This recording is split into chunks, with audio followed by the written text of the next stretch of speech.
Anxiety appears first as a natural response to a threatening stimulus, so an external thing that might cause you stress. You respond in anxiety as a natural defense, as a natural body defense mechanism. But if you respond like that all the time, eventually it becomes habitual because the brain will readjust itself into that particular line of thought. Then that is the beginning. You think in a certain way and you think all the time, then the brain readjusts itself. Second, anxiety can therefore be transformed through the repetition of positive thoughts, feelings, imaginations, and advances.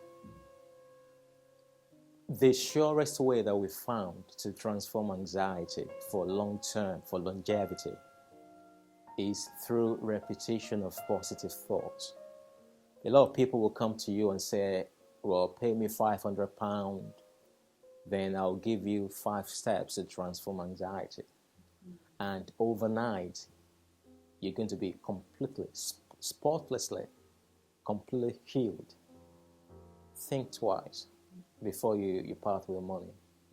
Anxiety does not happen overnight. At the same time, it will not go away overnight. We need to let everybody know that. In fact, for you to get out of anxiety, it takes tremendous amount of self-discipline and focus, because it is you actually, not other people, who will initiate change. Incredible, isn't it? Yeah. I always like to tell people the truth. You will initiate change. If you don't, it won't happen. It will not happen. Antidepressants are the I could say the government attempts to just to help us as little as possible.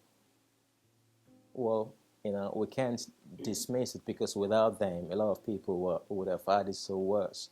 But they're not supposed to be there for us for all the time. I've met people who have been on this antidepressants for many years. That is not what it's supposed to be. So you are the one who will initiate the change. I remember what was it Lao Tzu? Lao Tzu was a Chinese sage philosopher that lived in the 6th century. Yeah, sure. Yeah, and he said nobody could save us. Nobody can, nobody may. We ourselves will have to walk the path. So that is the first start, the willingness to change and the discipline to improve. And through the repetition of thoughts, we can reprogram the mind, the brain that's been programmed for intrusive thoughts. We can eventually reprogram it. Yeah, I was driving to this place. Every single time I attend a seminar, a workshop, or a talk, I do a lot. I'm still a little bit nervous. It's incredible. Is this what I do? In the last 7 days, I've done 5 workshops. Small, big, medium, and stuff like that.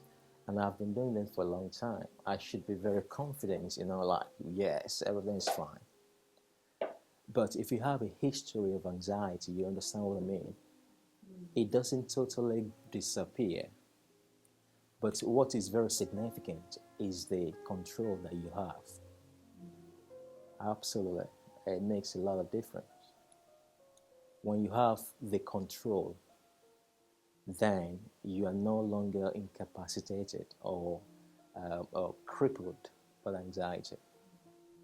Of course, it creates within you the sensitivity for empathy.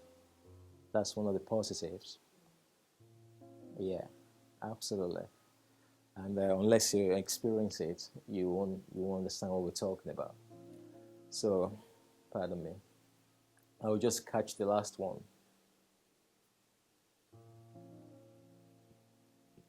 The last one is that the brain rewires itself for anxiety or for calm in a manner consistent with the quality of our dominant thoughts, feelings, imaginations, avoidances. We're going to unpack all those words during the course of this course.